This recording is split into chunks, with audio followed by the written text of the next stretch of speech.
Hey, what's up everybody? OJ here. Welcome back to another video. Today we've got some interesting information for you guys, so let's go ahead and get right into it. And we're starting off with pretty much a warning out there, guys. Obviously, you guys all know the whole case with CV that's going around the world. We have a lot of lockdowns and there's times where people just can't go outside, and there's just all sorts of things going on right now, and it seems like that has finally hit. Along with the China production delays, it's finally starting to take its toll on the Nintendo Switch market, because if you check online on any of the major retailers, Nintendo Switch price gouging has begun, and it is pretty bad if you're just looking to pick up a Nintendo Switch. Now, you guys already knew about resellers when it comes to the Animal Crossing Nintendo Switch. That system is going for upward of nearly $700 on Amazon Marketplace or even on eBay. So we already know about that in terms of people doing that, and there are a lot of people that have a lot of those systems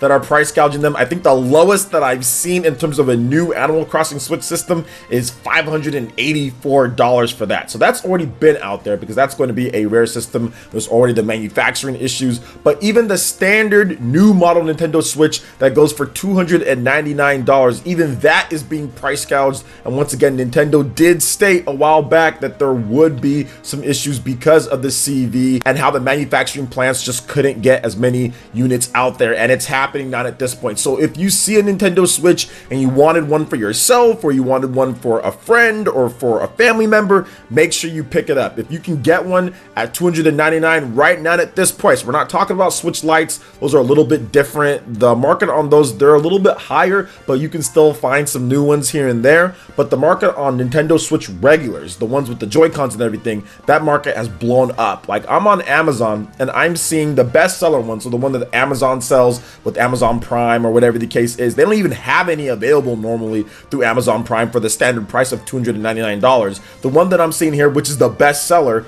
that one is $485. That is an insane markup. I mean, I would think, like, you know, $400 even, but $485, 180 plus markup on that, and that's just people selling it. Amazon doesn't have any.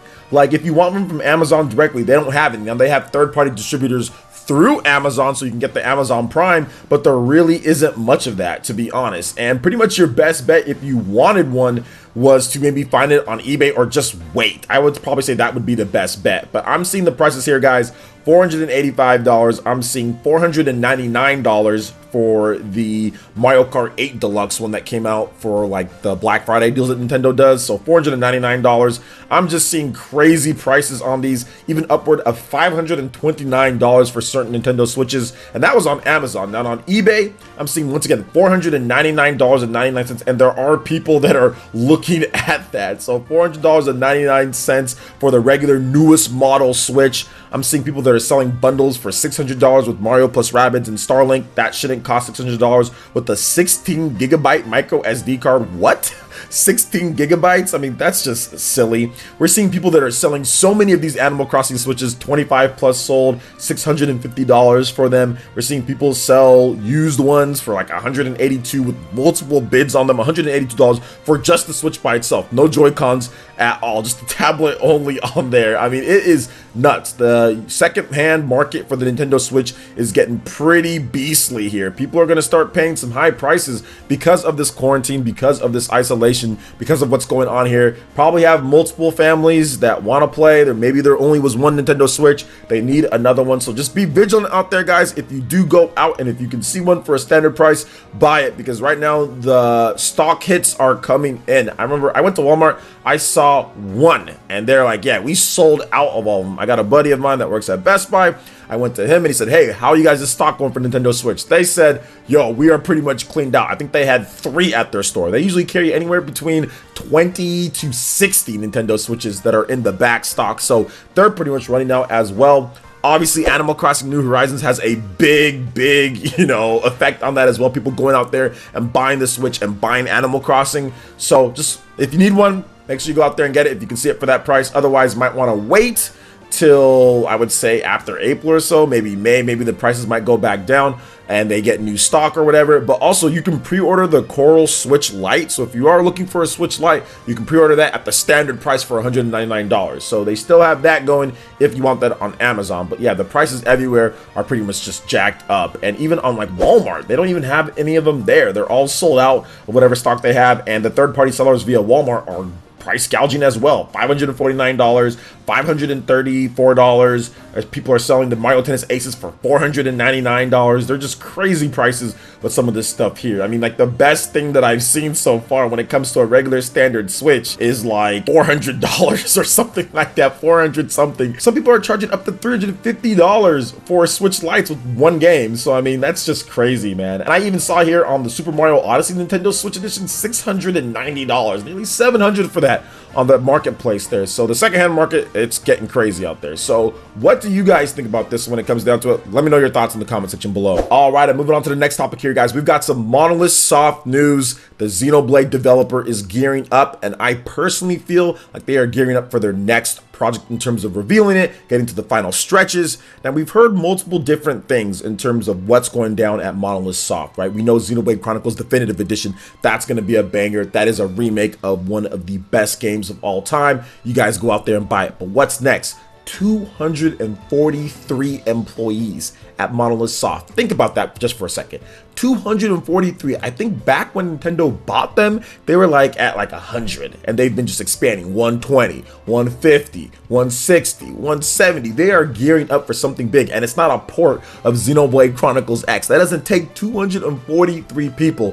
Nintendo buying them has been the best thing for this company. They have really blossomed into a true major game developer, and with 243 people working there, you know that that next game is being made. You know that they're going to have something to show maybe this year or next year. Now, what we do know is that there was multiple times where they had urgent recruiting for various different positions, from animators and modelers and artists. They just needed people, and that was last year, and I think even the year before as well. So they're getting into that time period to where, yeah, it's time to show off that new game. But I think that when they do show off their new game, I don't think it's going to be very far away. They're not going to do like, hey, here's the new game, here's Xenoblade 3, or here's our new IP that we're doing, and yeah, we have to wait for a year or two. I think it's going to be like, hey, here's the new game, and it's coming out like in the next 6 months. 6 to 8 months, like calendar year, or very soon afterwards, just kind of like how they did with Xenoblade Chronicles Definitive Edition when we found out about it late last year, and bam, it's already going to be here probably sooner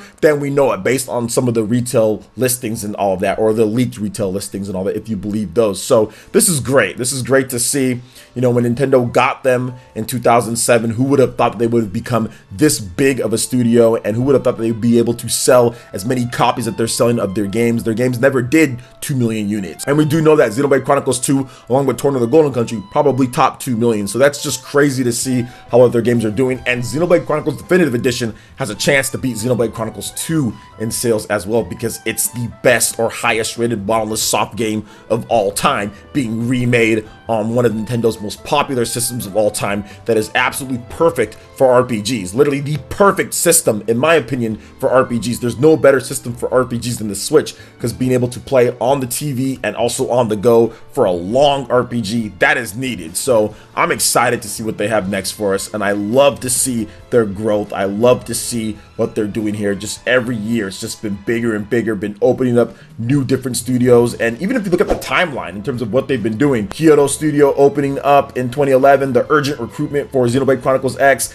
different new project recruitment 2017, new project recruitment, new action game, Breath of the Wild stuff that they've working on, been helping out with, new Osaka Studios been opening 2019. It's just crazy, right? Some of that stuff obviously is for helping out with Zelda games, and yes, they're probably gearing up for also helping out with the Zelda game, that too, but also there's probably a new game as well, a new game that they're doing. So great stuff to see. Love the fact that they're opening up different studios, that they're getting their money in. People are continuing to support the studio with games like Xenoblade Chronicles 2 and Torn of the Golden Country, and they're going to continue supporting as long as they keep making amazing RPGs. So I'm excited to see what's next for the big studio Monolith Soft here. So what do you guys think about this? Let me know your thoughts in the comment section below. All right, and moving on to the final topic here, I had to talk about this game once again, and that is Trials of Mana on the Nintendo Switch, PlayStation 4, and PC. We've got some file sizes, but this is only for the Nintendo Switch version of the game, so don't quote it in terms of the file size, but this is not bad at all, especially for a huge remake like Trials of Mana. Yes, it's not going to have all the different big, huge textures and everything like some other remakes out there, but 10.5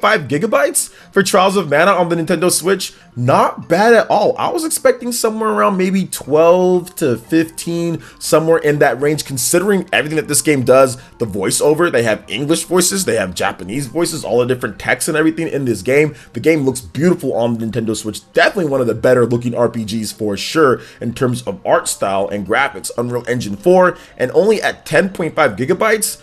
Square Enix continues to just impress me. Not only are they making god-tier games like Final Fantasy VII Remake, also like Octopath Traveler, Trials of Mana, they've got some great stuff, Bravely Default 2 coming up, but they're also compressing and making sure that they have acceptable file sizes as well, especially for their Nintendo Switch games. Octopath Traveler wasn't very big. You also have Trials of Mana, that's not going to be very big. I doubt Bravely Default's going to be a huge file size either, so I love what they're doing here. I think that they're doing a phenomenal job with their RPGs, and I talked about that in my video recently, saying Square Enix has really kind of got their flow back. They've got that aura that I saw in them back in like the 90s and the 2000s, you know, before the whole Final Fantasy 13 debacles of games. So I'm loving what I'm seeing from them, and shout outs to Square Enix. This is how you win back the gamers in a big way. Trials of Mana is an instant cop for me on the PlayStation 4. I'll have it on my PS4 Pro and also on the Nintendo Switch. Instant cop for me. Guys, go out there, check out the demo, play it. It's very, very, very good. And you can transfer over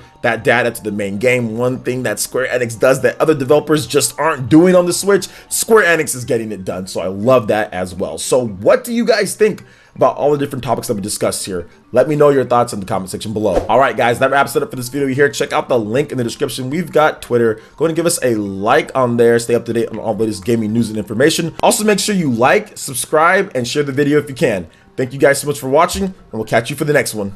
Peace.